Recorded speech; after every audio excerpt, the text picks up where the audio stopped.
We're following two big stories this morning. First, the debate over squeegee safety reignited. This comes as new details surface from one man's alleged retaliation against a pair of squeegee workers.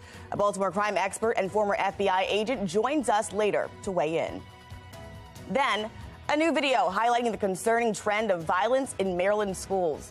What we're learning now about these brawls is parents demand action from school leaders. Live from WBFF in Baltimore, this is Fox 45 Morning News. Good Sunday morning. We are so glad you're joining us here. It is October 9th. I'm Taylor Stewart, and we're going to jump right in for your forecast today. Amy, it was a little chilly outside yesterday, but better than what we've seen. And this morning, even colder. If you've been outside, we've got a frost advisory. First of the season, actually. Frost advisory in place for areas north and west of Baltimore. And that will take us over the next couple of hours up till 9 a.m. And that's where temperatures are expected to drop to the lowest point into the low 30s this morning. So if you haven't covered your plants just yet, now would be the time. Temperatures are quickly falling. We're starting off with some 30s on the map this morning in spots like Baltimore, 37, 36 in Columbia, low 40s in all other locations. So yeah, it's downright chilly as you step out for the first time this morning. That means if you're taking the dog for a walk, maybe break out the nice big puffy jacket. Temperatures will stay stuck in the low 40s through the end of the morning. Actually, finally by 10 a.m., I think we're breaking back into the low 50s. And we are looking at another cool day ahead of us. Coming up in about 10 minutes, I'll let you know exactly what we're tracking for these temperatures in the week ahead and when we are looking ahead to our next chance for some rain. Taylor? We have two big stories for you this morning that broke overnight. First, a 20-year-old man shot at Morgan State University's campus during a homecoming celebration. Police responded to the scene just after 10 o'clock last night. Officials say shots were fired at a, quote, unsanctioned homecoming after party. The victim was taken to the hospital and is currently in stable condition. Also happening overnight, police approach a homeless encampment that's currently set up under Jones Fall Expressway. It's right there near the Gray Street ramp. They're asking them to move prior to this morning's farmers market. A woman who spoke to Fox 45 at the scene says police gave the group until 3 a.m. last night to leave that area. The farmers market vendors have a deal in place with the city to move homeless encampment to a nearby parking lot.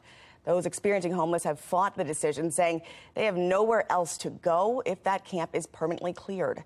We'll keep you updated as we learn more about this situation this morning. How do we do that? I don't know, Councilman.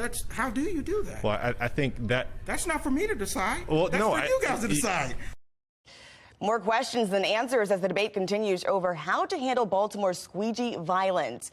This fueled by new details of another violent incident back in May when a man shot two squeegee kids who he says robbed his mother.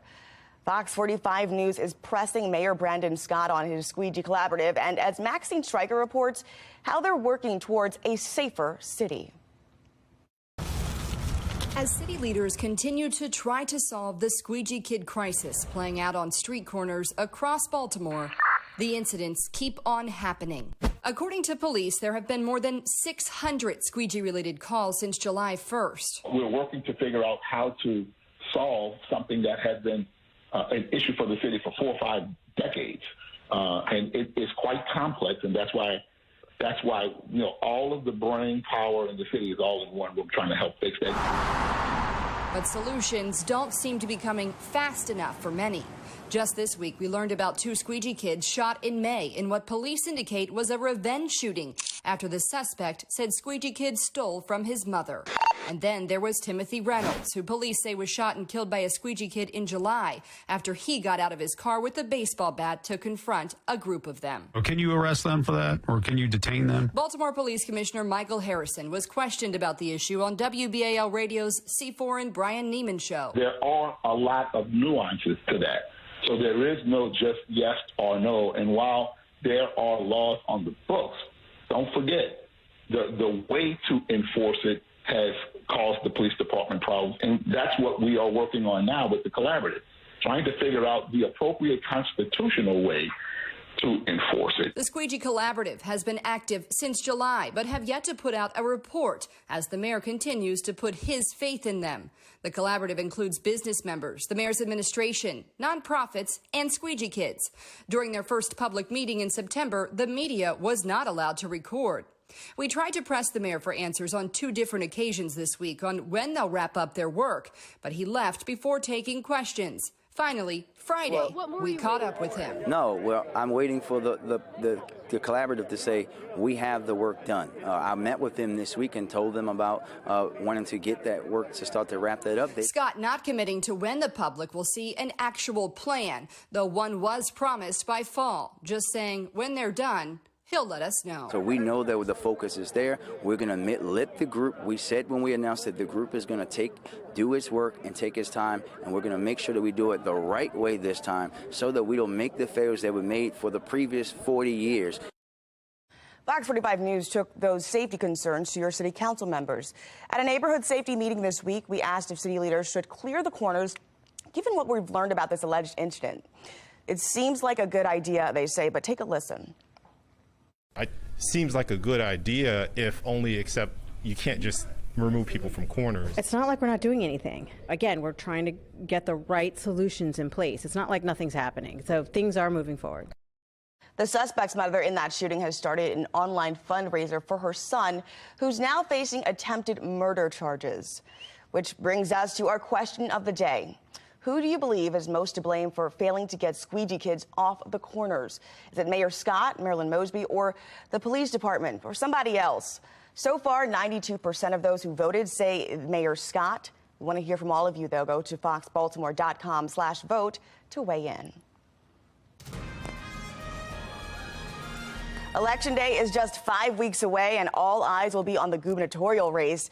Those campaigns are in full swing, though Democratic candidate Wes Moore was at the 20th annual Pigtown Festival Saturday, urging Baltimore residents to come out and vote on November 8th.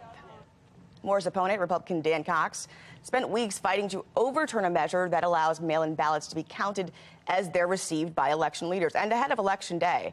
That ruling has been upheld in the interest of getting some on-time election results. To ensure that the rule of law is upheld, that our Constitution is preserved, and the process of a governor's veto is not going to be forum shopped and overturned simply if the legislature does not do so. Now, the Maryland State Board of Elections has released a statement following this decision. It says this decision will be instrumental in assisting local election officials complete the timely canvassing and tabulation of these ballots and meet all relevant statutory deadlines. But keep in mind, here's a few dates to look out for as we head towards the midterm election dates. Early voting begins the 27th of October and ends November 3rd, but mail-in ballots already going in. If you'd like one, you need to request yours by November 1st. And of course, there's Election Day on November 8th. Just ahead, investigators releasing new details on the suspect responsible in a deadly stabbing spree along the Las Vegas Strip. Why prosecutors say they are considering the death penalty. And we'll spend 2 more days in the cooler 60s, but after that, I'm actually tracking a little warming trend this week. This will also lead us into our next weather maker. I'll explain exactly when that arrives and what that means for the rest of the week in a couple of minutes. It's 7:08. You're watching Fox 45 Morning News.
3 people shot at a high school football game in Ohio Friday.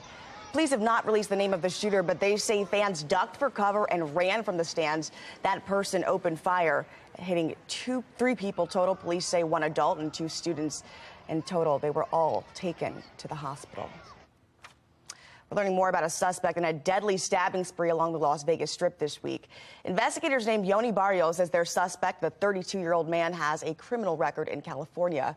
But police say Barrios is from Guatemala and not a documented U.S. citizen. Las Vegas prosecutors say regardless of the man's citizenship, they are considering the death penalty. I'm not thinking about deportation right now. I'm thinking about filing very serious charges based upon the evidence. Police say the man stabbed 8 people outside of a show, killing 2 of them. He is set to be arraigned on Tuesday. Yeah, this came as a shock for the Baltimore homeowners impacted by this sinkhole. Why the Baltimore city now wants money from them. Plus, a state investigation finds city schools violated the rights of multiple students after families came to Project Baltimore seeking change. You're watching Fox 45 Morning News, all local, all morning.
Project Baltimore is sponsored by the Snyder Law Group. Call 410 the Firm.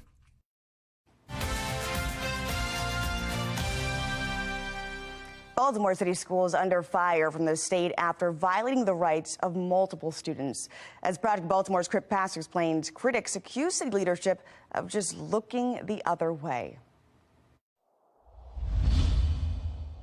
Egregious, disgusting. Brittany Patrick is an education advocate for students with disabilities. How can you allow this to happen to a child? That's my question.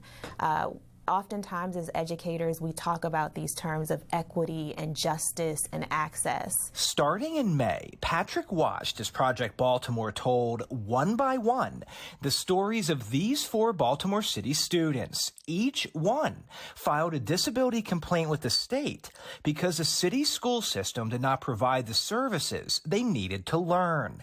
The Maryland State Department of Education investigated and found city schools violated the federal education rights of each student. Education is a civil right, and access to a free and appropriate public education is especially necessary when we're talking about students with disabilities. Patrick is now representing these 4 families pro bono. She's helping them navigate the legal maze of special education, which is large and complicated. Last school year, city school special education budget was $207 million. $207 million federal, state, and local dollars to provide the services required by law to students with disabilities. And we know at least 4 who did not receive them. It's a huge deal that can't be ignored. But many would say the problem is being ignored, along with other issues in the school system. Last Wednesday, Project Baltimore reached out to city schools concerning these families. Here are the emails and text messages from the district saying a response was coming, but we received nothing. And then there's this. Thank you for joining us for this very special moment today. In July, Baltimore Mayor Brandon Scott and Senate President Bill Ferguson, who represents Baltimore City, held a surprise press conference to celebrate the accomplishments of City School CEO Dr. Sonia Santelises. At the time, the school system was caught up in multiple scandals. Weeks before this event, the State Inspector General for Education released a damning report on grade changing in city schools. The governor and other public officials were calling for a criminal investigation into possible fraud. The House GOP delegation was calling for Dr. Santelises to resign. And FOX45 had already begun telling the stories of these students. On behalf of the people of Baltimore, I commend you for your continuing commitment to the education and development of our young people, signed by myself, Mayor Brandon Scott. What really matters when you look across the country, stability is what matters. 3 months later, Senator Ferguson's office won't return our calls or emails about what happened to these students. Mayor Brandon Scott sent us this short email saying he has faith in the city schools administration. The mayor's statement mentioned new schools and funding, but he says nothing about what happened to Ebony Frisbee's son, Shy. If what you're saying as a mayor, like they're their own thing, everything is fine and they got it, then I should not have to go through this process. Shy missed 96 straight days of school because the district did not provide him with the services he was required to have. The state found his federal education rights were violated. Us people are the reason why this city is still here. I pay taxes in this city. So for me and my son to live here and thrive, we can't do that if the people that's in charge of this city isn't doing their part, and he's not. It's disappointing if we're celebrating when we have so many children and families that we know are crying out for simple access to education via their individualized education plans. What is there to celebrate? Yeah, you got the last laugh on this one. This was good. Thank you, everybody. I'm Chris Pabst, and this is Project Baltimore.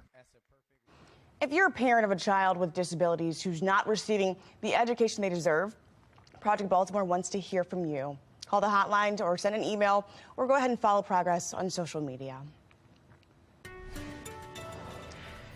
All right, let's get right over to meteorologist Amy Aronson. It's a very chilly start. I'm trying to bring some sunshine with this yellow, but I don't know, man. It's just cold out there. It is chilly out there. Something cool, though, if you missed it last night or this morning, is a full moon. So if you can brave the chilly temperatures, you've got another chance to see it tonight. It's the full hunter's moon, and that's because this actually dates all the way back to the Native American time when they used the full moons to kind of plan out their hunting schedule, and this was the time of year that they hunted and prepared for the winter ahead. So moonrise is happening at 6:45 this evening. After that, look off to the east-southeast. Not only will you find that brilliant full moon, it's going to be tough to miss, you'll also see Jupiter right next to it, actually to the upper right of the moon. I was able to see it last night. I saw it this morning on my way in dark and early. Of course, you can't see it now that the sun is up for the first time this morning, but you will be able to see it again tonight. We've got that yellowish glow on the inner harbor. That's going to bring us a little bit of warmth eventually, but it is chilly right now. Upper 30s to begin. One of the coldest mornings we've seen so far this season.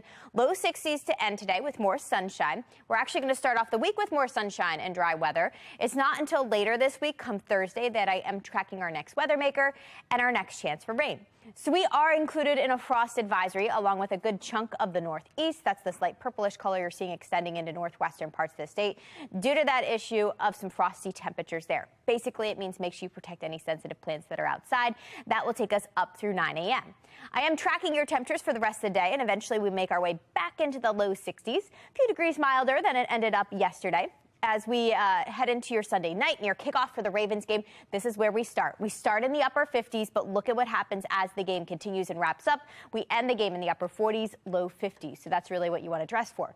Getting into your Monday, out the door Monday morning, bundle up again, break out the big puffy jacket. Temperatures in the upper 30s, low 40s to start. As we head through the afternoon, though, on Monday, you probably won't need that because temperatures are going to be warming. So we are making our way back into the mid 60s by lunchtime. By day's end, upper 60s are back. And that's just the beginning of a nice little warming trend. If your Sunday plans take you out to a pumpkin patch today or doing any fall activities, it's going to be nice by the afternoon, not quite as chilly as it was yesterday. Low to mid 60s today under sunny skies. And then tonight for the Ravens game, it is going to be cooler again. Under clear skies, temperatures will be dropping through the low 50s by the end of the game. But a quick look ahead shows that warming trend. With each passing day, our temperatures will warm just a couple of degrees. Mid 60s on Monday, low 70s Tuesday and Wednesday. Here comes that next weather maker Thursday. Sends us our next chance for some rain. And then after that, it's cool again and dry again as we head through the end of the week and into the following weekend. Taylor? Oh, yeah. Let's go ahead and take a live look right now over M&T Bank Stadium. We are just hours away from a huge AFC North matchup. The Ravens taking on the Cincinnati Bengals. And look, we're hoping for a home win. Rocco DeSandro has your full preview coming up on Sports Unlimited in about 30 minutes. But be sure to turn in for an NFL experience, a doubleheader today on Fox 45 News. Here first, the Atlanta Falcons take on the Tampa Bay Buccaneers at 1. And then the Cowboys are out west to face the LA Rams. Kickoff is at 4:25. More than a month after the mayor's promise to discount city water bills, residents are wondering when they'll see those savings. Fox 45 News is getting some clarification from City Hall.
Marylanders are seeing gas prices starting to climb back up once again.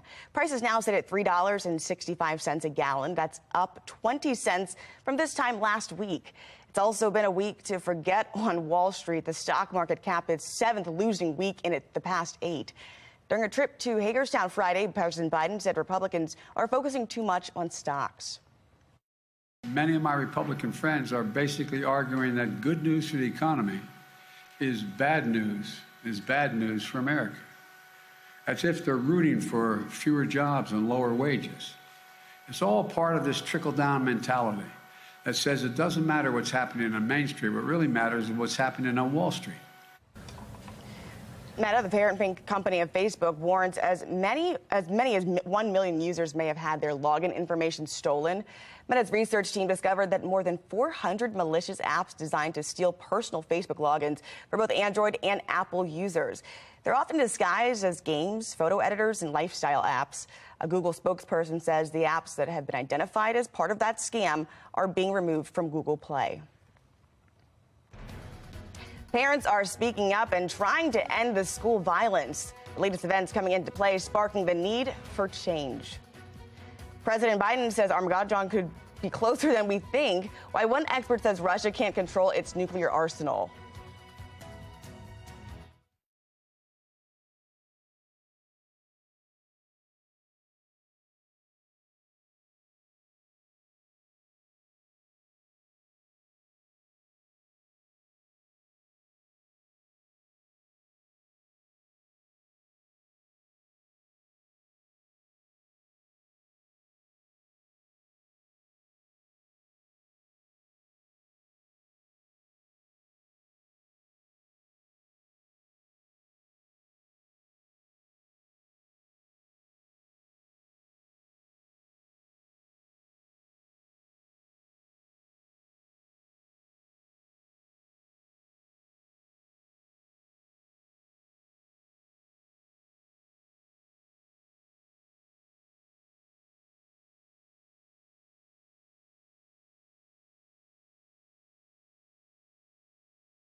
Live from WBFF in Baltimore, this is Fox 45 Morning News. Good Sunday morning, and look at that sunrise coming up there. Thanks for being here on this Sunday, October 9th. I'm Taylor Stewart. It's going to be a pretty good day for a game today, but meteorologist Amy Aronson has got all the details. Tell me, Erin, we had a full moon today, too, so maybe that's good luck? Hopefully. We sure need the win tonight. Going to be a big night at M&T Bank Stadium. Going to be a little chilly. Starting off this morning, if you're running out maybe to get coffee or do some errands, it's colder than it was yesterday, believe it or not. And yesterday was a chilly morning. We're down by about 5 to 10 degrees now in most locations. And if you're wondering, where does that put us? Yeah, we're seeing 30s for the first time this season. A frosty start to your day in most spots. Upper 30s right now showing up along with some low 40s. We do have that chill to begin. Perfect for a nice hot cup of coffee to get your day started. started. We are looking forward to bright sunshine through midday and this afternoon, and that's going to help bring our temperatures up. It will end up a few degrees warmer than it was yesterday, plus it's not as brisk and breezy today. That means we're in the low 60s by midday, mid-60s this afternoon. Now, coming up in 10 minutes, we will look ahead to that Ravens forecast, and I'll break it down for you hour by hour. Taylor?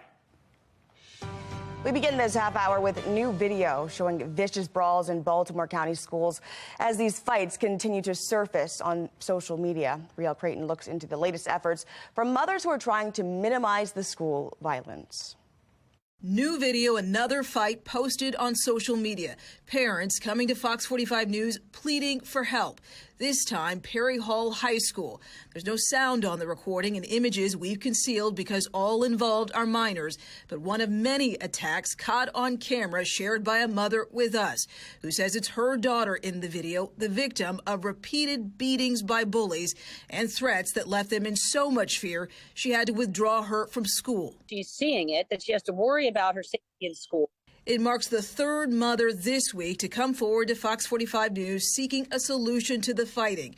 Two women who didn't want to be identified but claimed their daughters keep witnessing the assaults in their Baltimore County high schools, including the Snapchat video taken at Towson just this week. What we cannot show you, a brutal three-girl brawl, a young girl exposed, her clothing partially ripped off during the melee. Chronic problem. It's a chronic, ongoing problem. That's not the first time they've seen a fight like that. No, they see it all the time, and no one goes to anyone's aid. No one. It's baffling. It's just baffling, and it's scary. This incident from Perry Hall preceded by another viral video from the same school. A girl wielding a bat her family claimed to protect herself from bullies on the attack outside Perry Hall. An attack they say unfolded in front of administrators. On county schools violence, a BCPS spokesperson told Fox 45 News earlier this week, any behavior that creates a hostile school environment, disrupts learning and school activities, or negatively interferes with a student's academic, psychological, social, or physical well-being will not be tolerated. School safety and quality education are becoming central issues in this year's elections. This week, Fox 45 News pressed Baltimore County Executive Johnny Olszewski on the violence as his opponent, Mac McDonough, dishes out some blame. I'm a parent of a Baltimore County public school student. I have a first grader here in Baltimore County, and the safety and well-being of our students and families is the most important thing that we can do. We're putting the resources in place to not only support our nationally recognized school resource officers so that we have that presence in the building. We can no longer tolerate the violence in the school system. We must have a solution. The solution is to attack or address the people who are causing the problem. Too many children are being hurt, too many parents are becoming victims, and the system is not changing because the leadership under Olszewski. Fox 45 News will continue to track the crisis in Baltimore County classrooms and how people in leadership are seeking county offices plan to address these problems.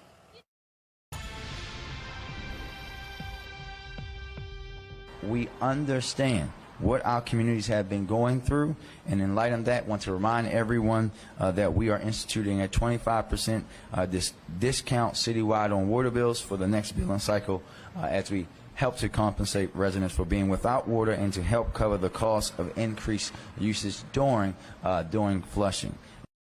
A month and 2 days after Mayor Scott's promise to cut 25% off of all city water bills for a month, some residents are still searching for that discount. City leaders offer some clarity on when that discount could be coming, but they say it could take a while. Fox 45's Keith Daniels explains. Well, we've learned residents will have to wait just a few more days for that discount, and that's leaving a bad taste on the lips of some residents. Something ain't right. On his porch in West Baltimore, Denver Moten and his neighbors can't forget it. The E. coli water supply scare over the Labor Day weekend that gripped the community. Moten recalls the moment he learned about it. I had just brushed my teeth. Do you know how I felt the rest of the day? I was worried like I don't know what. A few days later, Mayor Brandon Scott gave the all clear, lifted the boil water advisory, then made a promise to Baltimore residents. The 25% discount. The mayor said everyone in the city would be given a 25% discount on water bills in the next cycle for their inconvenience caused by the water crisis. A month after that promise, residents on Moulton's porch asking about the discount delay. It should have been discounted right then and there. So when this bill came out for this month, the discount should have been on the bill. You want to talk about 25%, like I said, you're not going to see that difference. You see, knock out the whole bill, then you can see the difference. Then I can understand your appreciation. Frustration for some still running deep. From the beginning, the Department of Public Works criticized over how the situation was handled. I think the city failed. I think the entire city failed with this. The most critical time in a crisis is those first 24 hours. And frankly, I'm disgusted on how those first 24 hours was handled. City council members not holding back at hearings recently when questioning DPW about its response.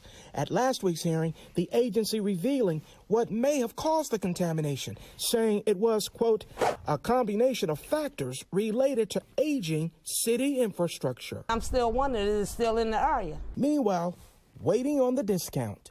Let me know how much that 25% going, is it going to be $7? Is it going to be $16? You know, you don't know.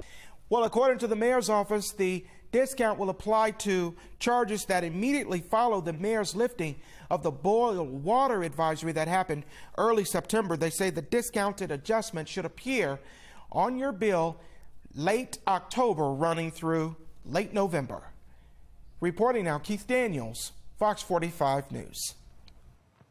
Earlier this week, the Waterfront Partnership cited that E. coli outbreak for some recent water issues at the Inner Harbor. Organizers say the report still shows a positive trend toward making the Inner Harbor swimmable and fishable once again. The report card this year lowers the bacteria in the water and shows a significant reduction in sewer overflows. Frustration growing among Baltimore residents who say they are now on the hook for the damage done to their homes because of a sinkhole this summer. Now, one man whose home fell victim to the sinkhole says the city sent him a letter saying he'd have to cover the cost to condemn and demolish the property. All of this, as those in the area impacted are still waiting on an explanation as to how that sinkhole actually formed. I put a lot of money into renovating the property. Something needs to happen now. I mean, it's been months right now. We haven't heard anything. Fox 45 News reached out to the city asking why they're not responding to concerned residents impacted by the sinkhole. They did send us a statement telling us the investigation into the cause is ongoing. You can go ahead and download the Fox 45 News app for breaking news, up-to-the-minute traffic conditions, school closings, weather, and anytime traffic. Just search WBFF in your app store. Florida homeowners returned to see Ian's aftermath, why they say both the state and federal government is letting them down. And we are looking forward to at least 3 more sun-filled days ahead of us, plus temperatures will be warming. But after that, for the second half of the week, I am actually tracking our next weather maker, and that's going to send us some rain. I'll let you know exactly when that arrives and what that means for our temperatures all week long in a couple of minutes. It's 7:39. You're watching Fox 45 Morning News.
Protests in Iran are ramping up following the death of a young woman in police custody. Her alleged offense, violating the country's strict dress code. And now the death of a young protester is fueling more outrage. The victim's mother speaking out, saying police killed her daughter. This comes as the U.S. is placing more sanctions on Iran. What we are seeing is international condemnation and further isolation of the Iranian regime as a direct result of their violent crackdowns on these protests, of their crackdowns on what the U.S. believes are basic human rights. The U.S. sanctioned Iran's morality police and law enforcement leaders earlier this week. A stark warning from President Biden on Russia's nuclear threats, saying he thinks it's hard to use a nuclear weapon without starting Armageddon. Since invading Ukraine back in February, Russian President Vladimir Putin has made multiple nuclear threats. The U.S. wants to warn Russia that the use of any nuclear weapon would be a blunder of strategic dimensions. As long as these nuclear weapons are in stockpiles, you are going to run the risk of miscalculations, of accidents. The White House is trying to walk back the President Biden's comments, saying there's no indication Putin plans to launch this kind of attack. Make sure you get your flash news through our Alexa app. You can deliver your local news and headlines on your forecast in less than 2 minutes. If you have an Amazon device, just tell it to enable Fox 45 Baltimore. The thrill and victory of agony and defeat. Down to the final seconds in College Park as Maryland looked on to move 5-1. Find out if the Terps could prevail coming up next in Sports Unlimited.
Welcome into your morning sports report. I'm Rocco DeSangro. It's a new era of Maryland football, one that fans should be excited for.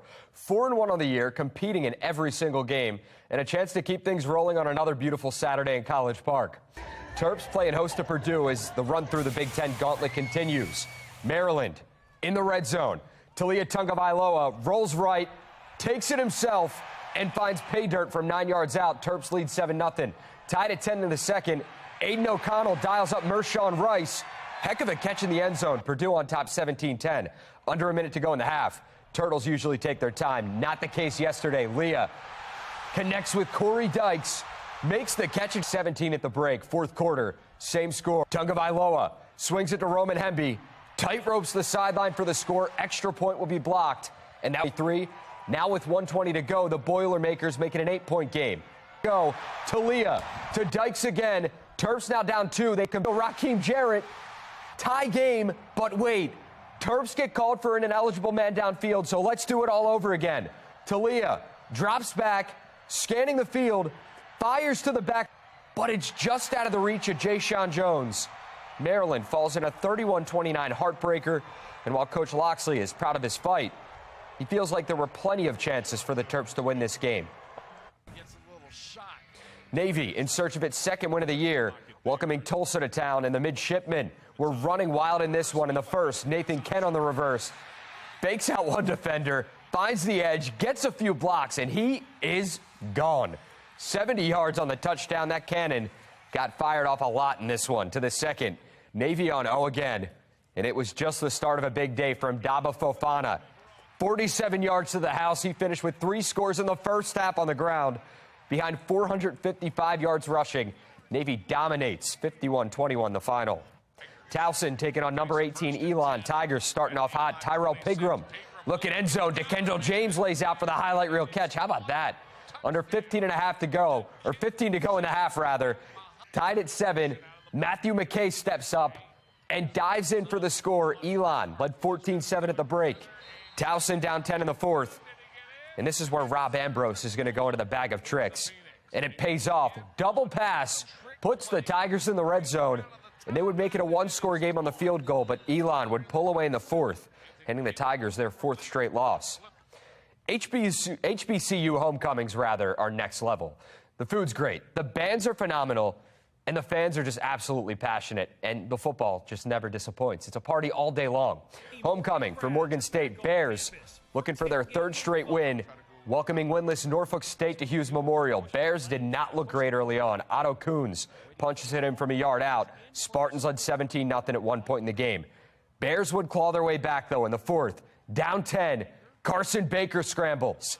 Using his legs, he will not be denied. Just puts his body on the line. That was huge. And so is this. 17-14 Spartans, 2 minutes to go in the game. Alfonso Graham on the give. Deuces, 51 yards on the house call, puts Morgan State back on top, but Norfolk State would break their hearts. DeQuan Felton with the go-ahead touchdown with 5 seconds left, and that hands Morgan State the 24-21 loss. The Ravens didn't really want to talk about last year's games against Cincy, and can you blame them? 2 brutal losses that the team hopes to avenge on Sunday Night Football, and that all starts with slowing down Joe Burrow in this Bengals O. A lot of teams don't have the depth to be able to have 3 guys that can cover their 3 weapons, and then you got Hayden Hurst, who was here, first rounder. It's really tough, it's early in the week for the game plan, but there's a lot of things on film that they show. I know they're 2-2 just like us, but I think both teams, even though they're 2-2, I think both teams feel like they could be 4-0. So it's a really big matchup of 2 really good teams, and kind of the race for the start for us to see who can get the lead in the division. That's your morning sports report. I'm Rocco DeSangro. Have a great Ravens Sunday.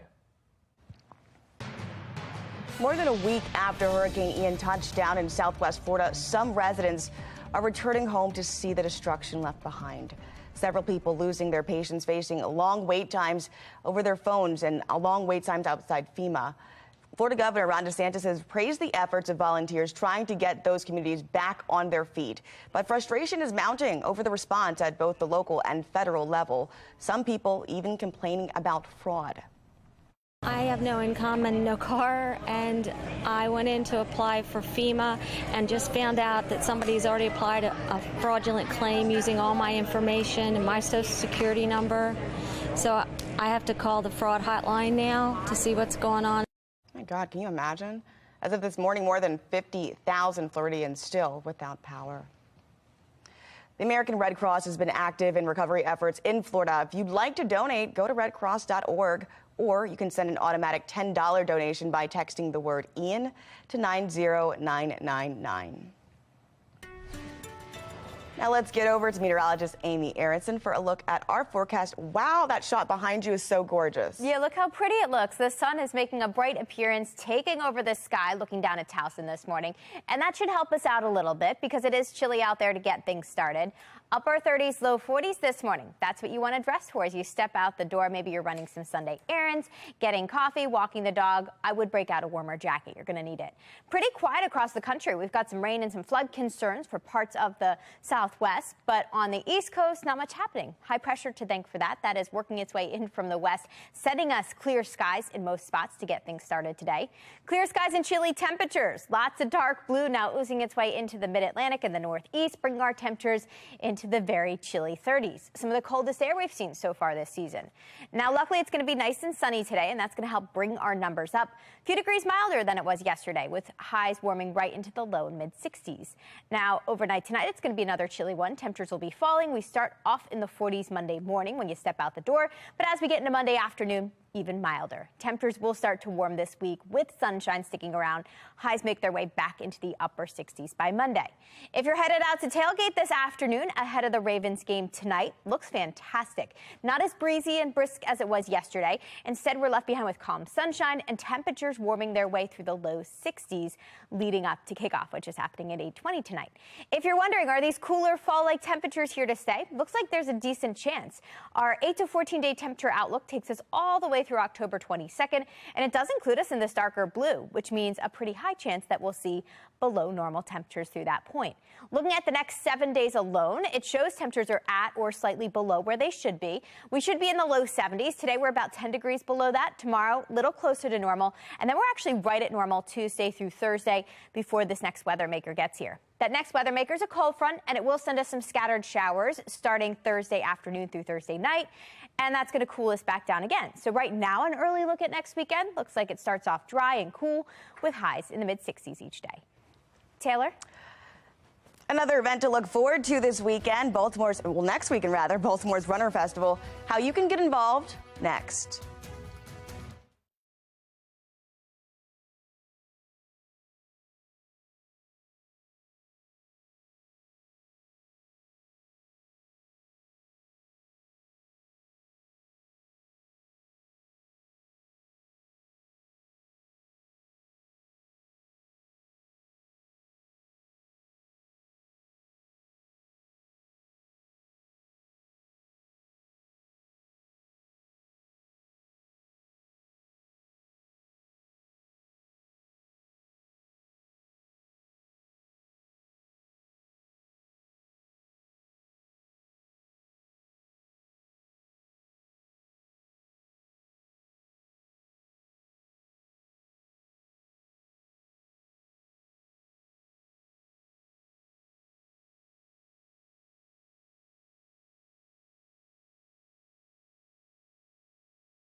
All right, now to a bright spot for your morning. Runners packed out the Maryland Fairgrounds for the Greater Maryland Heart Walk on Saturday.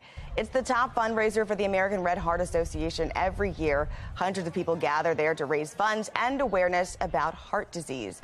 So far, the event has raised more than $1.5 million. Those in attendance also had a chance to pick up their CPR certifications.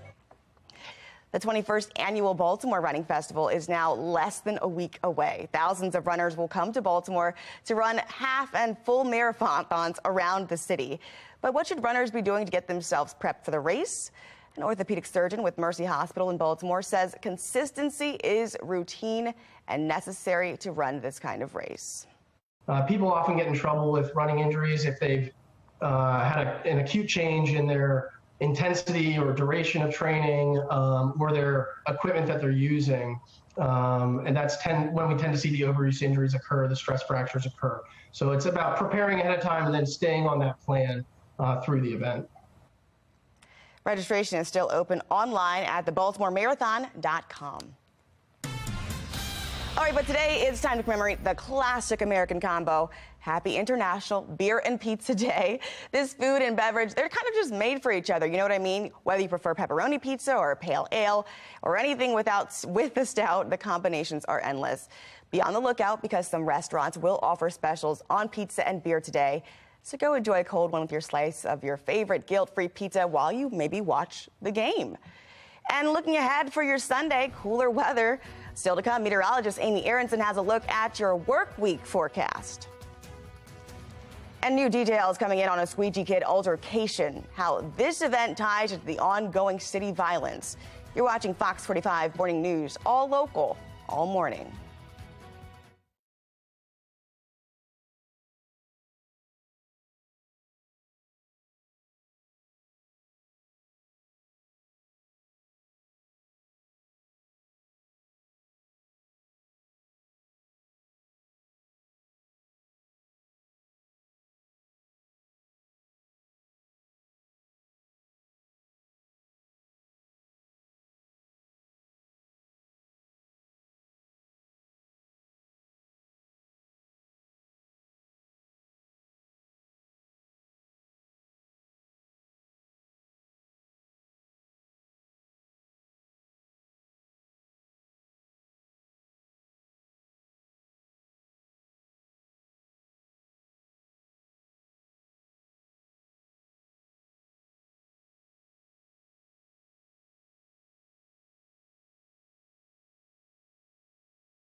We're following two big stories for you this morning. First, the debate over Squeegee Kid safety reignited. This comes as new details surface from one man's alleged retaliation against a pair of Squeegee workers.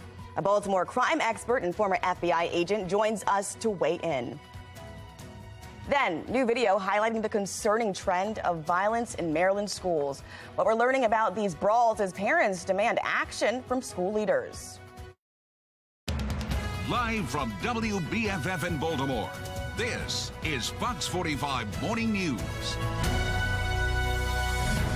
Thank you for being with us. Oh, and gosh, look at that shot. You guys arrived just in time here on this October 9th. I'm Taylor Stewart, but we want to check in for your forecast. It's going to be a little chilly today, but maybe a better week. We'll check in with Amy Harrison. Yeah, a little frosty out there this morning as you get your Sunday started. Despite that sunshine, we've got that lingering frost advisory for the areas highlighted in purple here north of Baltimore for 1 more hour. That will expire at 9 a.m.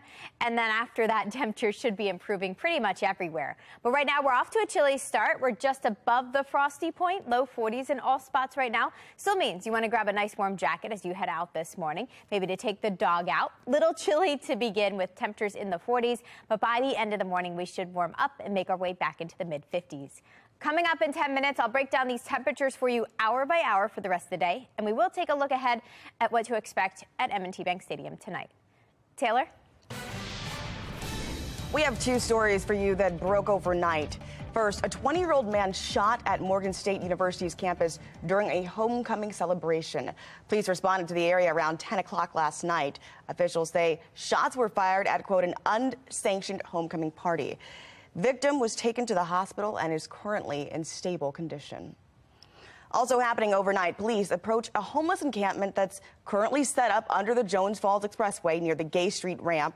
They're asking them to move before this morning's farmer market. A woman who spoke to Fox 45 at the scene says police gave this group until 3 a.m. last night to leave that area. The farmers market vendors have a deal in place with the city to move the homeless encampment to a nearby parking lot. People experiencing homeless have fought the decision, saying they have nowhere else to go if the camp is permanently cleared. We'll keep you updated as we learn more about this developing situation this morning.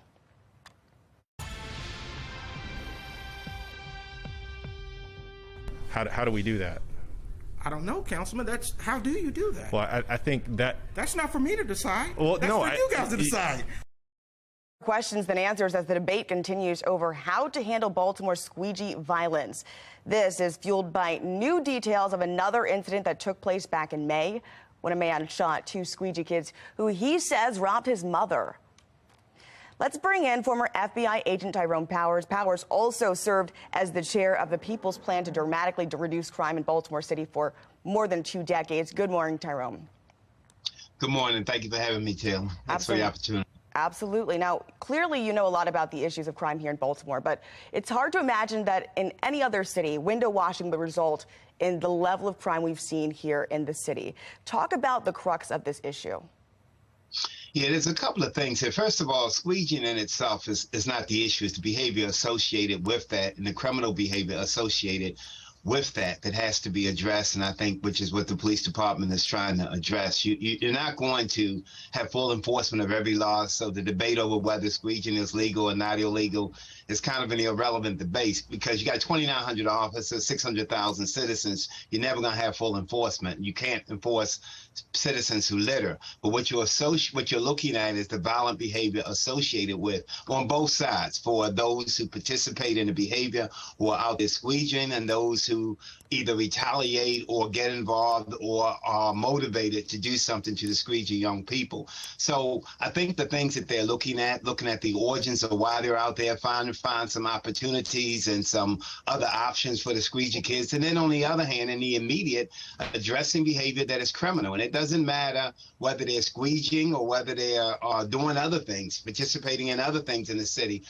The people want to be criminal behavior addressed. So if the squeegee people or the people who are involved in this act of squeegeeing involved in criminal behavior, the people are saying the police should address that particular behavior. But to develop a whole squeegee plan, what you're developing is a crime reduction and violence plan more so than a plan to deal with just individuals involved in the process of squeegeeing.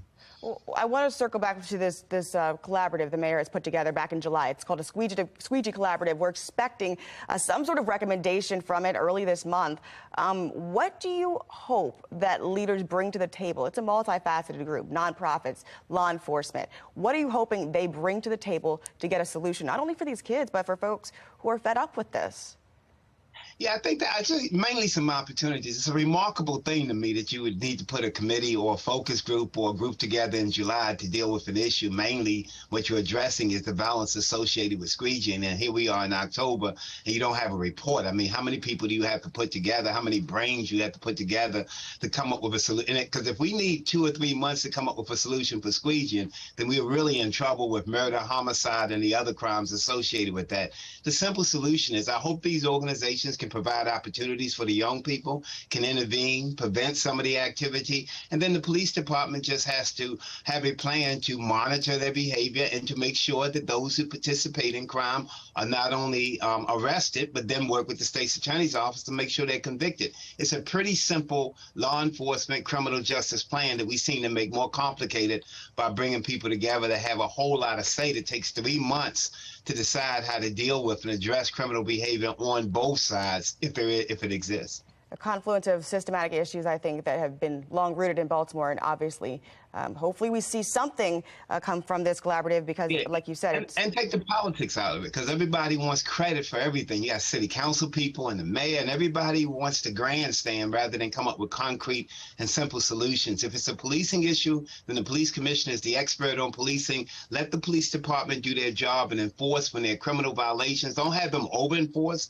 because then you get into another consent decree and constitutional policing issues.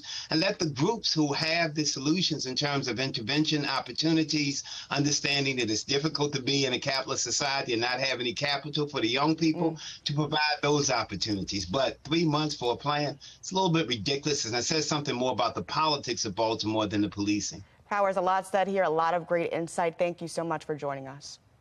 And thank you for having me. Have a great day. This brings us to our question of the day. What do you believe, or who rather do you believe is most to blame for failing to get squeegee kids off of these street corners? Is it Mayor Scott, Marilyn Mosby, the police department, or is somebody else responsible? So far, 92% of those who voted say Mayor Scott. But we want to hear from everybody. Go to foxbaltimore.com/vote to weigh in. Election day is just 5 weeks away, and all eyes will be on the gubernatorial race. Now, campaigns are in full swing. Democratic candidate Wes Moore was at the 20th annual Pigtown Festival on Saturday, urging Baltimore residents to come out and vote on November 8th. Now, Moore's opponent, Republican Dan Cox, spent weeks fighting to overturn a measure that allows mail-in ballots to be counted as they're received by election leaders and ahead of Election Day. That ruling has been upheld in the interest of getting on-time results. Cox still rallying against counting mail-in ballots, though, ahead of Election Day. To ensure that the rule of law is upheld, that our Constitution is preserved, and the process of a governor's veto is not going to be forum shopped and overturned simply if the legislature does not do so. The Maryland State Board of Elections released a statement following the decision, saying this decision will be instrumental in assisting local election officials complete the timely canvassing and tabulation of these ballots and meet all relevant statutory deadlines. And here are a few election dates to keep in mind. Early voting begins October 7th and it ends November 3rd. You've got from now until November 1st to request those mail-in ballots. And Election Day, of course, November 8th. Just ahead, investigators releasing new information on the suspect responsible for a deadly stabbing spree along the Las Vegas Strip. My prosecutors say they are considering the death penalty. And I am tracking a warming trend in the week ahead. We'll jump from the 60s back into the 70s. But that leads us right into our next weather maker. I've got an updated look at exactly when that arrives and when we're expecting rain from that system in just a couple of minutes. It's 8:09. You're watching Fox 45 Morning News.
Making headlines this morning, 3 people shot at a high school football game in Ohio on Friday.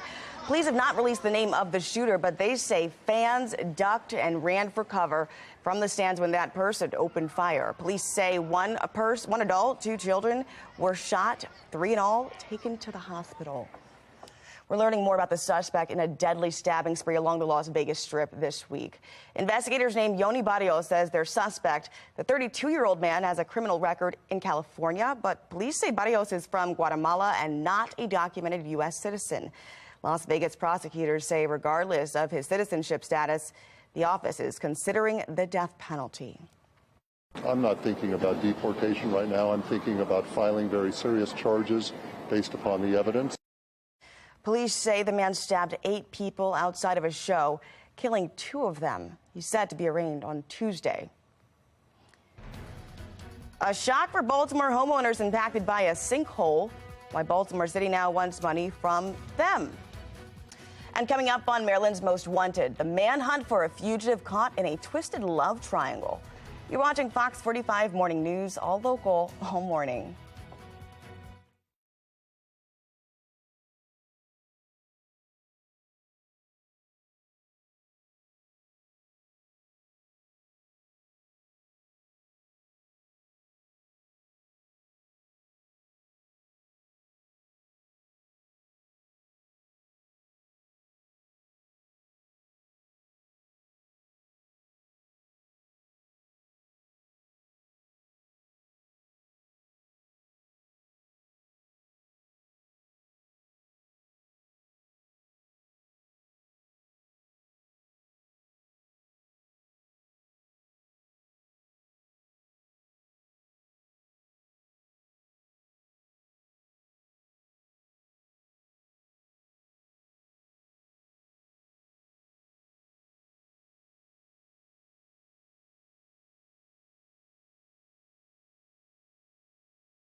A pickpocket attempt turns into a brawl inside a Baltimore City gas station, and the fugitive wanted in a twisted love story now out for attempted murder. He's in custody.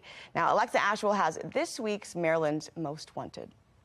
Investigators say this man, Nathaniel Henry Williams, waited until he found his perfect victim and then robbed her of hundreds of dollars in cash. He's been on the run for the past 2 months, and now the U.S. Marshals Service needs your help tracking him down. September 18th, 2022, East Baltimore. A woman walks into this Carroll Motor Fuels to use the ATM, unaware of just how closely investigators say a man is watching her. She goes into the store, she attempts to access the ATM, get some cash out, but the whole time she feels kind of eerie because she feels like the male inside the store is watching her. Watching and waiting. According to investigators, that man is 27-year-old Nathaniel Henry Williams. Investigators say after the woman gets cash from the ATM, she moves to the checkout line. And that's when Williams strikes, reaching around her body and pulling $200 out of her front pocket. Physically puts his hand in her pocket, removes the cash. Al Maresca is a deputy marshal with the U.S. Marshals Service. He says the woman fought back. And while in a tug of war over the money, is pulled to the ground, hitting her head. She got into a tussle with the subject before he was able to take her cash and flee the scene on foot. Investigators say surveillance footage and witness statements ultimately led police to identifying Williams, but attempts to locate him have been unsuccessful. This guy's had an extensive criminal history. They have runs with the law, and it's repeat behavior. Investigators stressing there's no limit to his victims, and Williams must be brought to justice. It just goes to show that individuals like this have no respect for the law, nor the personal securities of any person. Take a good look. Williams stands at about 5'7" and weighs approximately 165 pounds. Investigators do believe he is still in the Baltimore region, so if you have any information to his whereabouts, you're asked to contact the U.S. Marshals Service. After months on the run, this fugitive wanted in a love story turned case of attempted murder is now in custody. According to the U.S. Marshals Service, Samal Chavez was arrested and taken into custody during a warrant sweep here in Baltimore. Chavez was featured on Maryland's Most Wanted back in May. In a fit of rage, investigators say Chavez is accused of shooting his lover in the head as she was fleeing to a Baltimore police station for help. He fired multiple shots. It just so happened that the witnesses in this case were the police officers that were at the police station. They heard the discharging of the firearm, ran outside. Thankfully, the woman survived and Chavez now in custody. If you recognize any of the fugitives on our board, including Williams, you're asked to contact the U.S. Marshals Service. The tip line number right here, 1-877-WANTED-2. Or you can contact Maresca directly. His number right here, 202-819-5058. Remember, you can always remain anonymous and you could earn a reward. I'm Alexa Ashwell, and this is Maryland's Most Wanted. Good Sunday morning. If you missed the near full moon last night, you've got another opportunity tonight to check it out. Moonrise happening at 6:45 this evening. All you have to do is look out to the east, southeast. You'll have no trouble missing it. I saw it earlier this morning, dark and early on my way into work. And not only can you see that brilliant full moon, you can also see Jupiter hanging out nearby. If you just look to the upper right of the full moon, you should also be able to see that planet. Right now, all I'm seeing is blue skies and sunshine over the inner harbor. Looks fantastic. We're off to a cool start, 40 degrees to begin, low 60s to end today, a nice bright sunny end to the weekend, and a nice bright sunny start to the work week. Now, I am tracking our next weather maker. That's going to bring us our next opportunity for some rain by the end of the week. Right now, we're not tracking any rain. We are tracking that chill. We are included in a frost advisory right now, and we're not alone. Good chunk of the Northeast included in this. It includes areas north and west of Baltimore, and that will expire at 9 a.m. this morning, so just a little bit longer on that. After that, these numbers will be improving. They'll climb out of the 40s, back into the 50s, actually straight into the mid-60s this afternoon. That's pretty nice, not quite as cool as it was yesterday. By the time we hit Ravens kickoff around 8 o'clock, little cooler. We start the game off in the upper 50s, and then we cool into the low 50s by the end of the game.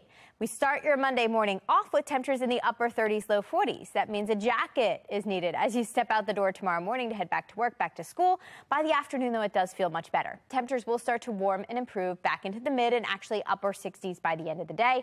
And that kicks off a warming trend that will dominate next week. Today still feels fantastic, though, if you want to head out to the pumpkin patch. Little better, little more comfortable than it was yesterday.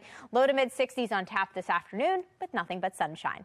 And then clear skies will dominate tonight at M&T Bank Stadium. Little cooler at that point. Jacket-worthy temperatures here. Low 50s for kickoff, and then temperatures will actually be falling by the time the game wraps up. Pretty chilly by the end of the game. But after that, more sunshine as we look ahead at what's to come early next week. We've got sunny skies Monday, Tuesday, and Wednesday with warming temperatures with each passing day. We'll be in the mid-60s on Monday, and then we've got low 70s both Tuesday and Wednesday, so warming temperatures for a couple of days there. Here comes our next weather maker. That's going to move in on Thursday with some scattered showers. After that, we are in for another cool down, so it's going to be drier by week's end. We'll have temperatures settling back into the mid-60s with plenty of sun. You're watching Fox 45 Morning News.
Marylanders are seeing gas prices starting to climb back up once again. Prices now sit at $3.65 per gallon. That's up 20 cents from this time last week. It's also been a week to forget on Wall Street. The stock market capped off its 7th losing week in its past 8. During a trip to Hagerstown Friday, President Biden says Republicans are focusing too much on the stock market. Many of my Republican friends are basically arguing that good news for the economy is bad news for America. As if they're rooting for fewer jobs and lower wages. It's all part of this trickle-down mentality that says it doesn't matter what's happening on Main Street. What really matters is what's happening on Wall Street. Those economic costs are expected to weigh on voters at the ballot box next month. National correspondent Athra Al-Anshar has a look at the political impact of the recent economic trends. Gas prices once again moving in the wrong direction. The national average up 13 cents from a month ago. Is this painful to watch right now? A little bit, but luckily I have some kind of rewards program, so I saved a little bit of money. Many drivers forced to pay more attention to fluctuating gas prices or change how much they drive. I have the supermarket near to the laundry. I try to do in one time everything. 24% of voters say overall inflation is the most important issue facing the country, according to the latest Economist YouGov poll. Republicans trying to channel the frustration against their Democratic opponents in the midterms. New Hampshire families are paying more for just about everything. And inflation crushing family budgets.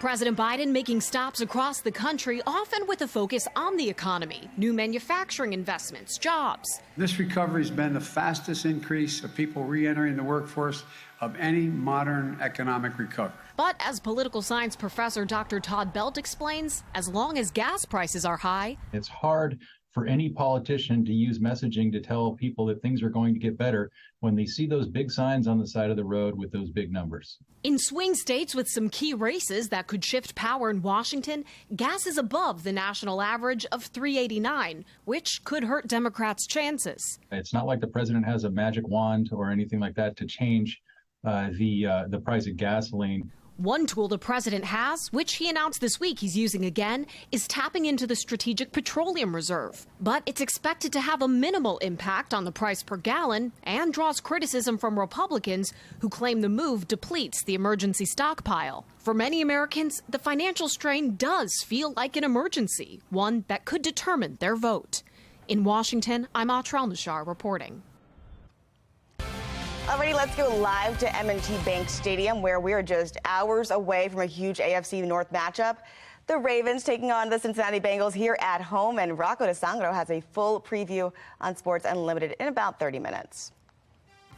And of course, you want to tune in for that doubleheader today on Fox 45. The first, Atlanta Falcons take on the Tampa Bay Buccaneers. That's at 1 o'clock. And then Cowboys face the LA Rams. Kickoff there at 4:45 rather. All right, but let's take a look at today's steals and deals. The following segment is sponsored by Knocking.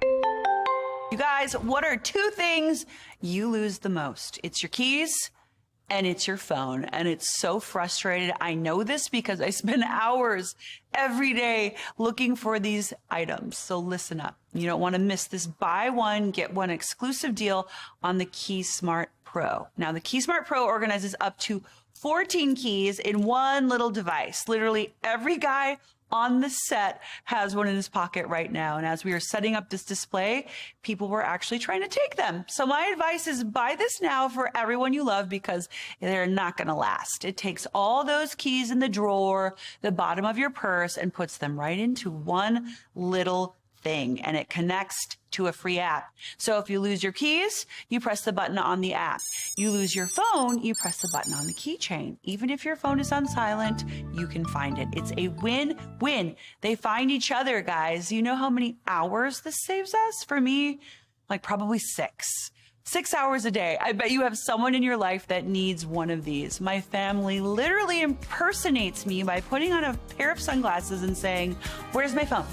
Where's my keys? And now with this buy one, get one free deal, it's the perfect time to get one for you, someone you love in all of these great colors. Remember, this is a buy one, get one free. Do not wait.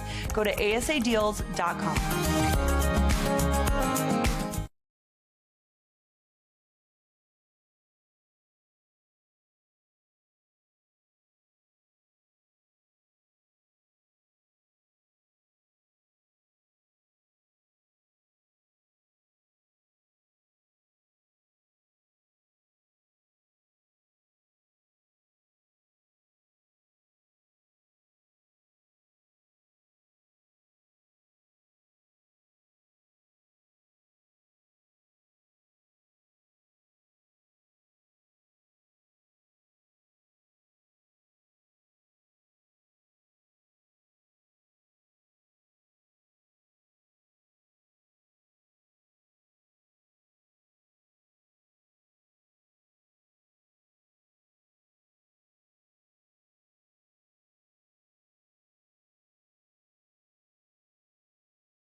Live from WBFF in Baltimore, this is Fox 45 Morning News.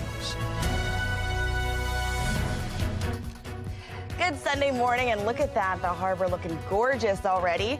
Thanks for joining us here on October 9th. Wow, we're already into this month, really. I'm Taylor Stewart. Let's jump right into your forecast. Meteorologist Amy Aronson, tell me a bit about why we're seeing this cold weather this morning. I'm just not feeling it. Well, you just said it. We're in October now, so temperatures cool down as we head through the fall season, and that's exactly what's happening, right on cue, right? So temperatures are down even from this time yesterday. We're down by about 5 to 10 degrees right now, and that puts us in the upper 30s, low 40s. We have that fall chill with us to start off your day, start off your Sunday morning. So grab a hot cup of coffee. Planning ahead for the rest of the day will be a little milder than it was yesterday. We've got another round of sunshine. Plus, it's not going to be quite as breezy, not quite as brisk as it was yesterday. And that means it's going to feel a little more comfortable. High temperatures will end up in the low to mid 60s this afternoon. Coming up in 10 minutes, I'll let you know exactly where these temperatures are headed for the rest of the week and when we are tracking our next opportunity for some rain. Taylor? We begin this half hour with new video showing vicious brawls in Baltimore County public schools. Now, as these fights continue to surface on social media, Riel Creighton looks into the latest efforts from mothers who are trying to minimize the school violence. New video, another fight posted on social media. Parents coming to Fox 45 News pleading for help. This time, Perry Hall High School. There's no sound on the recording and images we've concealed because all involved are minors. But one of many attacks caught on camera shared by a mother with us, who says it's her daughter in the video, the victim of repeated beatings by bullies and threats that left them in so much fear she had to withdraw her from school. She's seeing it, that she has to worry about her safety in school. It marks the third mother this week to come forward to Fox 45 News seeking a solution to the fighting. Two women who didn't want to be identified but claimed their daughters keep witnessing the assaults in their Baltimore County high schools, including the Snapchat video taken at Towson just this week. What we cannot show you, a brutal three-girl brawl, a young girl exposed, her clothing partially ripped off during the melee. Chronic problem. It's a chronic, ongoing problem. That's not the first time they've seen a fight like that. No, they see it all the time, and no one goes to anyone's aid. No one. It's baffling. It's just baffling, and it's scary. This incident from Perry Hall preceded by another viral video from the same school. A girl wielding a bat, her family claimed to protect herself from bullies on the attack outside Perry Hall. An attack they say unfolded in front of administrators. On county schools violence, a BCPS spokesperson told Fox 45 News earlier this week, any behavior that creates a hostile school environment, disrupts learning and school activities, or negatively interferes with a student's academic, psychological, social, or physical well-being will not be tolerated. School safety and quality education are becoming central issues in this year's election. This week, Fox 45 pressed Baltimore County Executive Johnny Olszewski on the violence as his opponent, Mac McDonough, dishes out some blame. I'm a parent of a Baltimore County public school student. I have a first grader here in Baltimore County, and the safety and well-being of our students and families is the most important thing that we can do. We're putting the resources in place to not only support our nationally recognized school resource officers so that we have that presence in the building. We can no longer tolerate the violence in the school system. We must have a solution. The solution is to attack or address the people who are causing the problem. Too many children are being hurt, too many parents are becoming victims, and the system is not changing because the leadership under Olszewski. Fox 45 News will continue to track the crisis in Baltimore County classrooms and how people in leadership or those seeking leadership plan to address the problems. We understand what our communities have been going through, and in light of that, want to remind everyone that we are instituting a 25% discount citywide on water bills for the next billing cycle as we help to compensate residents for being without water and to help cover the cost of increased usage during flushing.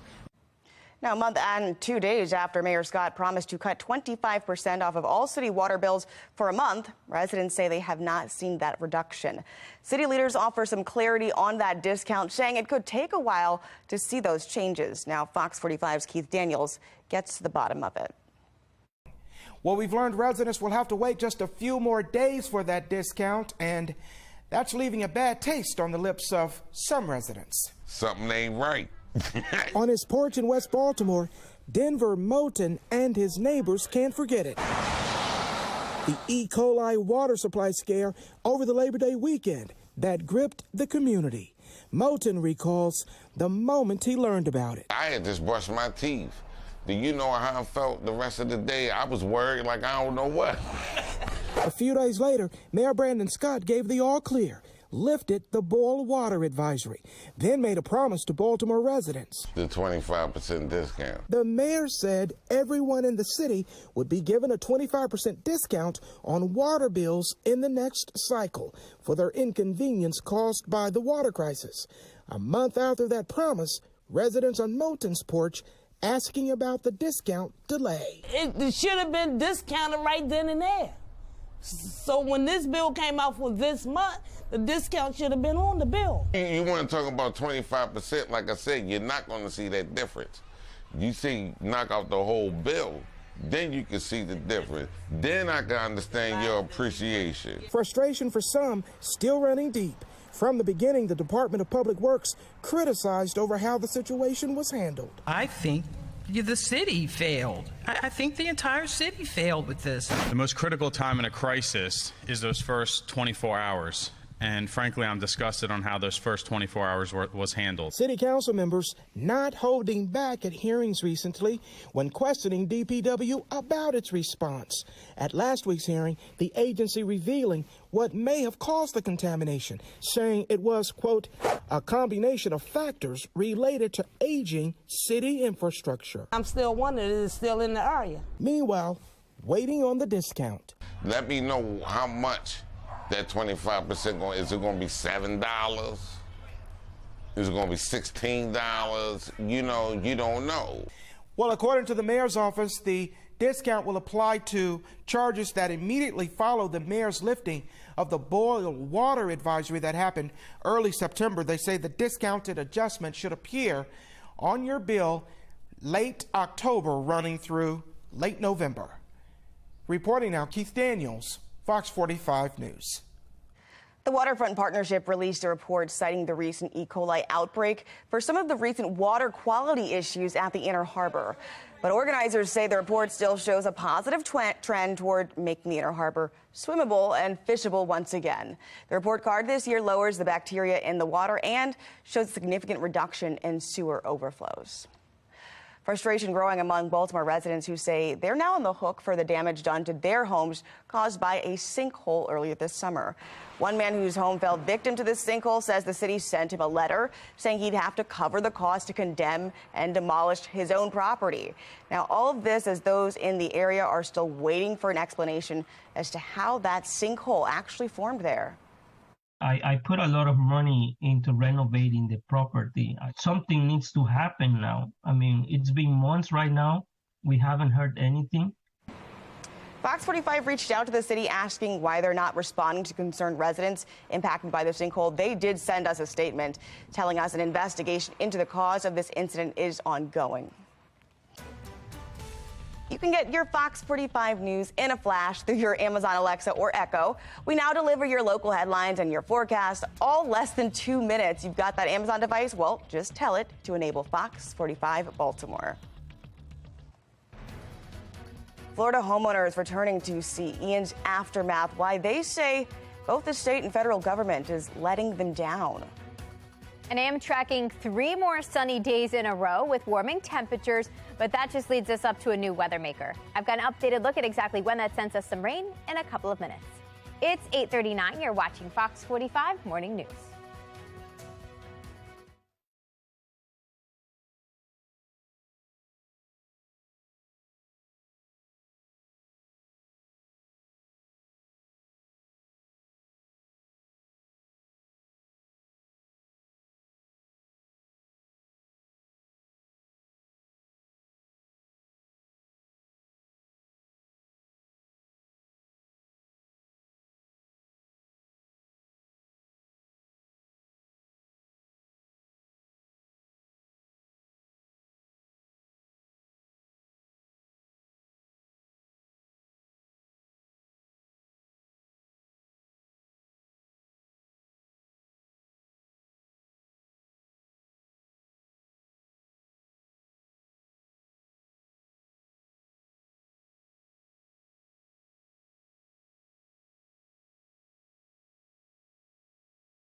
In your international news this morning, protests in Iran are ramping up following a death of a young woman in police custody. Her alleged offense, violating the country's strict dress code. And now the death of another protester fueling more outrage there. The victim's mother is speaking out, saying police killed her daughter. This comes as the U.S. is placing more sanctions on Iran. What we are seeing is international condemnation and further isolation of the Iranian regime as a direct result of their violent crackdowns on these protests, of their crackdowns on what the U.S. believes are basic human rights. The U.S. sanctioned Iran's morality police and law enforcement leaders earlier this week. A stark warning from President Biden on Russia's nuclear threats, saying he thinks it's hard to use a nuclear weapon without starting Armageddon. Since invading Ukraine in February, Russian President Vladimir Putin has made multiple nuclear threats. The U.S. wants to warn Russia that the use of any nuclear weapon would be a blunder of strategic dimensions. As long as these nuclear weapons are in stockpiles, you are going to run the risk of miscalculations, of accidents. The White House is trying to walk back that statement from President Biden, saying there's no indication Putin has plans to launch this kind of attack. Go ahead and download Fox 45 News app for your breaking news, up-to-the-minute coverage of those traffic conditions, school closures, and weather anytime. Just search WBFF in your app store. Oh, we love this story, spreading positivity through poetry. In this morning's Maryland Moment, we meet a Hamden man full of optimism and a desire to make a connection.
For this morning's Maryland Moment, a man on a Hamden street corner is preaching some poetic positivity.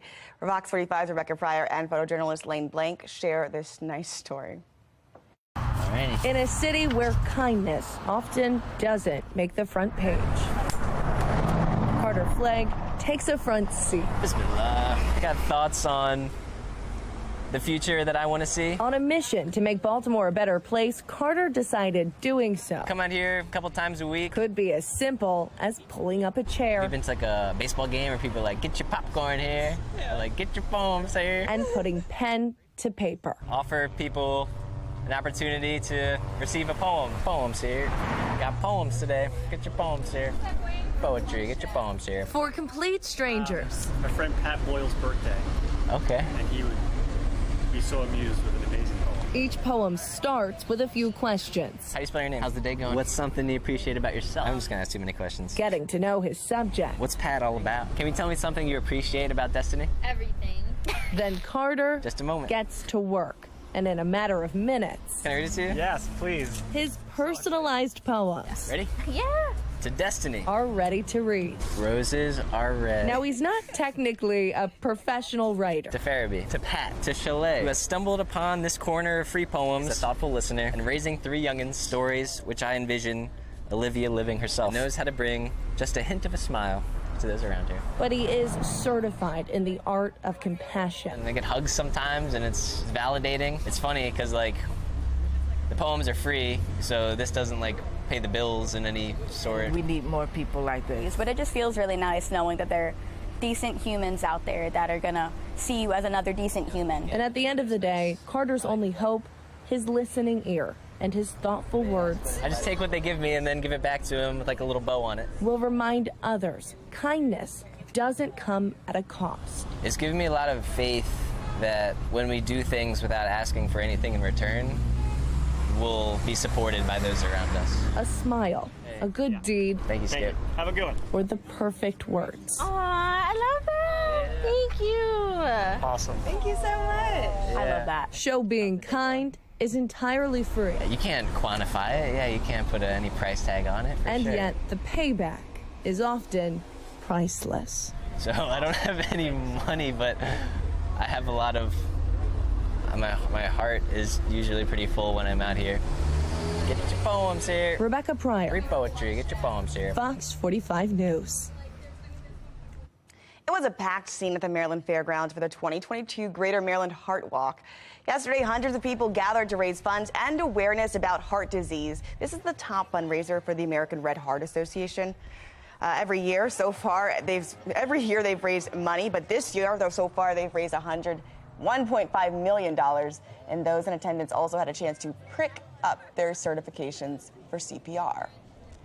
The 21st annual Baltimore Running Festival is now less than a week away. Thousands of runners will come to Baltimore to run a half marathon or a full marathon around the city. Good luck. But what should those runners be doing to get themselves prepped for that race? An orthopedic surgeon with Mercy Hospital in Baltimore says consistency and routine is key. People often get in trouble with running injuries if they've had an acute change in their intensity or duration of training or their equipment that they're using. And that's when we tend to see the overuse injuries occur, the stress fractures occur. So it's about preparing ahead of time and then staying on that plan through the event. Registration is still open online at thebaltimoremarathon.com.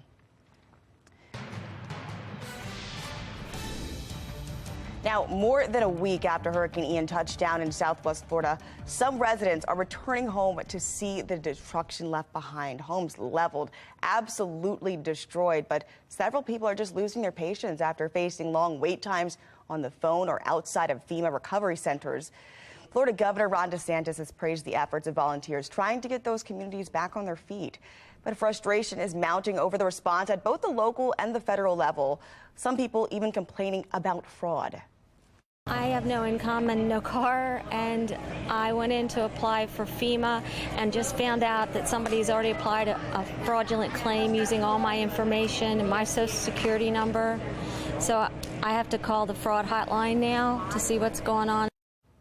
Now, as of this morning, 50,000 Floridians are still without power. The American Red Cross has been active in the recovery efforts there in Florida. If you'd like to donate, go ahead and go to redcross.org, or you can send an automatic $10 donation by texting the word Ian to 90999. Let's head on over to meteorologist Amy Aronson with still a gorgeous shot behind you and a little chilly, but, you know, here we are. We have the sunshine, better than we were at last weekend. Last weekend was a washout. This weekend has been sun-filled, and that continues right now as that big ball of fire gets higher and higher in the sky, sending us some rays of sunshine and eventually some warmth. But yeah, this morning, little chilly out there. We are starting off in the 40s right now, some upper 30s, low 40s showing up on the board here. That means grab a jacket as you step out for the first time this morning. But at least it's dry and it's quiet. That's the case across much of the country, actually. We do have some rain, some flooding issues for parts of the southwest, but for us, no rain in sight, at least in the short term. We have high pressure in control, and that's sending us sunny skies, but also these chilly temperatures. That's all the blue you're seeing that has made its way into the mid-Atlantic and the northeast, bringing our numbers way down this morning. Now, with the help of sunshine, we will warm up again today. Little milder than it was yesterday, with highs in the low to mid 60s. Tonight, it's going to be another cool one. Temperatures will fall back into the 40s by Monday morning, but tomorrow's even milder. With high pressure getting closer and closer to us, we'll be back in the upper 60s, and eventually the low 70s will follow. Not today, though. If you're headed out to tailgate ahead of the Ravens game, I would bring a jacket. It's going to be cool out there, but at least we've got the blue skies and the sunshine on our side leading up to that game. Meanwhile, in the tropics, we are still tracking Hurricane Julia as that continues to move its way now across Central America. Heavy rain, strong winds continue there before that storm weakens. Will not be an issue for us here in the United States. No tropical concerns actually showing up in our full 7-day forecast. We have a sunny stretch that will take us all the way through Wednesday, along with some warming temperatures. Temperatures are exactly where they should be this week, with highs briefly back in the low 70s. Here comes that next weather maker. That moves through on Thursday, sends us our next shot at some scattered showers. Actually, we are looking at the potential at some heavy rain at times as we get into Thursday night. After that, though, it's going to be dry and it's going to be cooler again as we head through the end of the week and into the weekend with temperatures in the mid-60s. And remember, you can always use that QR code you see at the bottom of your 7-day forecast. If you want to use it, all you have to do is scan it with your phone, and it's going to take you right to our WBFF weather app in the App Store, and you can get all these weather updates there. Taylor? Well, it's a great day to commemorate a classic American combo today. Happy International Beer and Pizza Day. This food and beverage, they're just kind of made for each other, guys. Whether you prefer pepperoni pizza, a pale ale, or anything in between, the combinations are endless. Be on the lookout today, guys, because some restaurants will offer special offers on pizza and beer. So go enjoy a cold one with this slice of your favorite guilt-free pizza. And ahead for your Sunday still to come, guys. It's a great day for football, but it's a little chilly. Meteorologist Amy Aronson has a final look at your 7-day forecast.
.56 on this bright and sunny Sunday morning. M&T Bank Stadium in the distance there.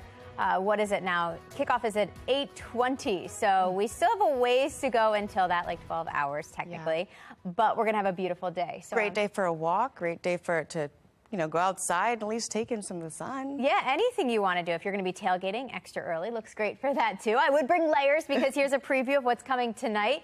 We are looking at dropping temperatures throughout the game, completely clear skies with that full moon, so check that out if you're going to be at the game late tonight. Low 50s tonight. And then tomorrow's a milder day. So we are back in the mid-60s. Warming trend will continue this week. If you missed the 70s, you're in luck. They're back Tuesday and Wednesday before our next weather maker gets here on Thursday.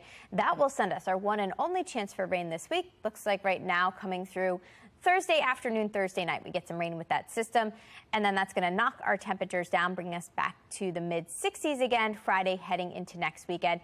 And an early look at next weekend, because I know we have the Baltimore Marathon, looks like it's going to be dry, and I think runners are probably happy about the cool temperatures we're going to be seeing there, especially during the morning hours, because I know that helps them out. But I know you haven't been here long, but that marathon takes over the city, so it does? A big day. Oh yeah, my, everything is shut down. Full marathons, I mean... It's a fun day. Okay, well, at least they've got some good weather in store for them. Perfect weather. All right, thank you guys so much for joining us. We'll be here Saturday and Sunday next week. Hope you join us then again.